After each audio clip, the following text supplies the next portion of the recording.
둘째가 올해 학교에 입학하게 되었어요. 초등학교 갈 준비 되셨나요? 걱정되는 마음이 생겨요. 알려드릴게요. 학교 생활에 관련된 5가지 좋은 시계를 알려드릴게요. 준비물도 더 많고 한글, 쓰기, 읽기 알려드릴게요.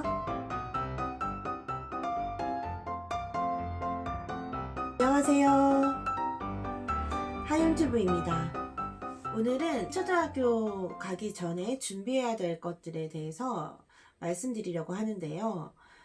저희 둘째도 올해 초등학교 1학년이 되거든요.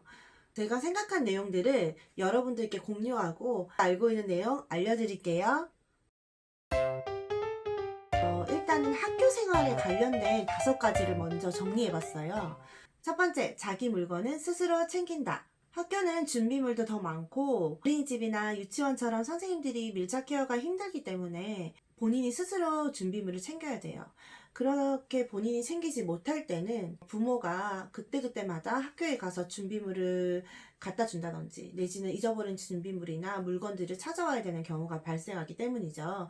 그래서 본인 물건은 스스로 챙겨야 되는데요. 부모에게 의지하지 않고 자기 자신의 물건을 지금부터 정리하고 챙기는 연습을 하면 좋습니다. 제가 알려드리는 꿀팁은 저희 올리 같은 경우에는 유치원에 다녀오면 자기 겉옷은 자기가 걸고 그리고 물통이나 식판 그리고 알림장 같은 것들을 저에게 전해줄 수 있도록 제가 조그맣게 체크리스트를 만들어서 지금 그거를 보면서 지금 연습하고 있거든요. 그래서 이런 것들이 한 번, 2번 쌓이면은 훨씬 자기 물건 챙기는 연습을 하는데 도움이 될 것 같습니다. 여러분들께도 추천드릴게요.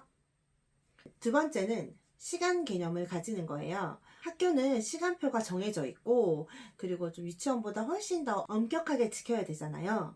수업 시간이나 쉬는 시간을 제대로 다 지키지 못한다면 그 학교 단체 생활이나 교과 활동 그리고 학습 활동까지 문제가 발생할 수 있기 때문이죠. 그래서 시간을 볼 수 있고 시간을 지킬 수 있는 연습이 필요하다고 생각합니다. 저 같은 경우에는 집에서도 약속 시간을 지키는 연습을 해요. 몇 시까지 책을 읽었으면 좋겠다. 몇 시에 다 같이 저녁을 먹자. 그때 시계를 보여주면서 그 시간에 우리는 이런 활동을 할 거야 라는 거를 지속적으로 꾸준히 얘기해주고 있고요. 이제 어린이들이 보기 좋은 시계를 구매해서 시계를 보는 연습도 시키고 엄마가 2시 반에 너에게 간식을 줄 거야 라든지 해야 하는 일을 미리 이제 예고를 해주고 그리고 그 시간이 되면 이 시간이 되었기 때문에 우리 이거를 하자 라고 말해주면 훨씬 더 시간 개념이 더 좋아지겠죠?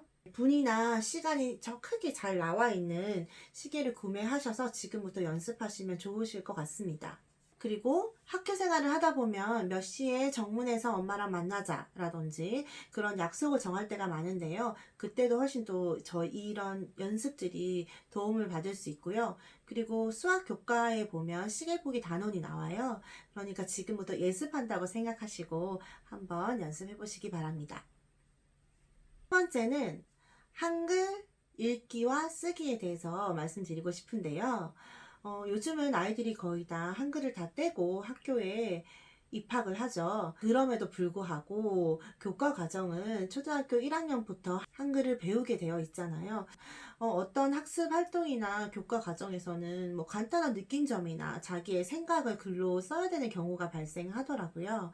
그럴 때를 대비해서 그 간단한 이제 한글 정도는 쓸 수 있어야 된다고 생각하고요.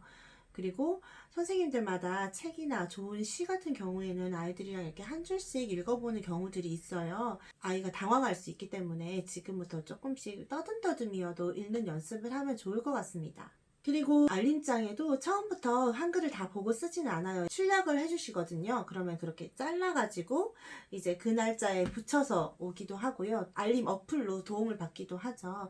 그러나 선생님들마다 그 손으로 써야 되는 속도는 다 선생님들 개인 차이로 조절하시기 때문에 지금부터라도 꾸준히 읽기와 쓰기는 집에서 꾸준히 연습시켜 주시는 게 도움이 되실 거예요. 저도 집에서 동화책을 같이 읽어본다든지 아니면 이제 글 쓰는 거, 그 다음에 받침 있는 글자들 이런 것들을 계속 꾸준히 연습하고 있습니다. 두 번째는 급식 잘하기인데요. 급식 잘하기 참 어렵죠. 아이들이 또 그 제 시간 안에 다 먹는 것이 어려울 때가 있다고 하더라고요. 한 자리에서 식사가 끝날 때까지 엉덩이를 떼지 않고 먹는 연습을 하고요. 그리고 제가 당황했었는데 새 젓가락으로 첫날부터 급식을 하더라고요. 어른 젓가락이요. 둘째는 제가 그런 당황스러움을 좀 줄여주고 싶어서 집에서 지금부터 새 젓가락을 이용해서 식사를 하고 있습니다. 그리고 하나 더 말씀드리자면 우유 급식 할 때 우유팩 여는 것도 어려워하는 친구들이 있대요. 그래서 집에서 한 번씩 그 우유팩을 먹을 일이 있으면 아이가 이제 연습한다고 생각하고 한 번씩 열어보시면 도움이 될 것 같습니다. 첫 번째는 분명히 자기 의사를 말하는 태도, 그리고 경청하는 태도, 그 두 가지를 말씀드리고 싶은데요. 더러 갈등 상황이나 어떤 상황에 대한 건 선생님들이 다 시시콜콜 아실 수는 없잖아요. 애매한 상황이 벌어졌을 때 자기 의사를 표현하지 못해서 억울한 일을 당하는 친구들도 있어요. 그럴 때 분명하게 말을 하게 되면 훨씬 학교 생활이 수월하고 선생님도 저희 아이를 지도하시는데 많이 도움이 됩니다. 그리고 경청하는 태도에 대해서도 얘기하고 싶은데요. 수업 시간이나 이제 일반 학교 생활 할 때 선생님들의 말씀을 잘 듣고, 그리고 또 친구들이 발표할 때 친구들 얘기를 잘 들어주는 게 정말 중요한 것 같아요. 경청을 하기를 어려워하는 친구들은 학교 생활이나 교우 관계가 좀 어려워질 수 있잖아요. 그렇기 때문에 지금부터 끝까지 경청을 해주면 훨씬 더 좋을 것 같아요. 저희 집에서는 이제 일단 어른들이든 그 다음에 언니든 동생이든 상대방이 하는 얘기를 끝까지 듣고 자기 의견을 대답하는 연습을 하고 있어요.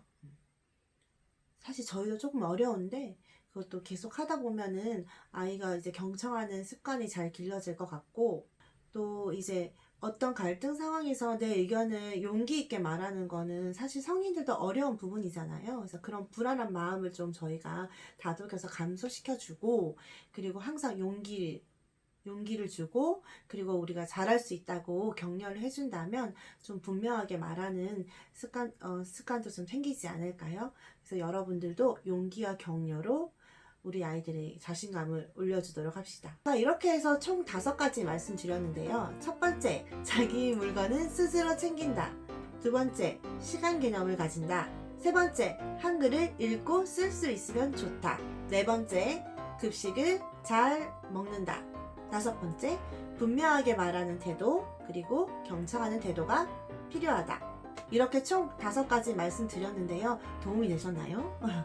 저는 이게 가장 베이직한 기본적인 부분이라고 생각하거든요.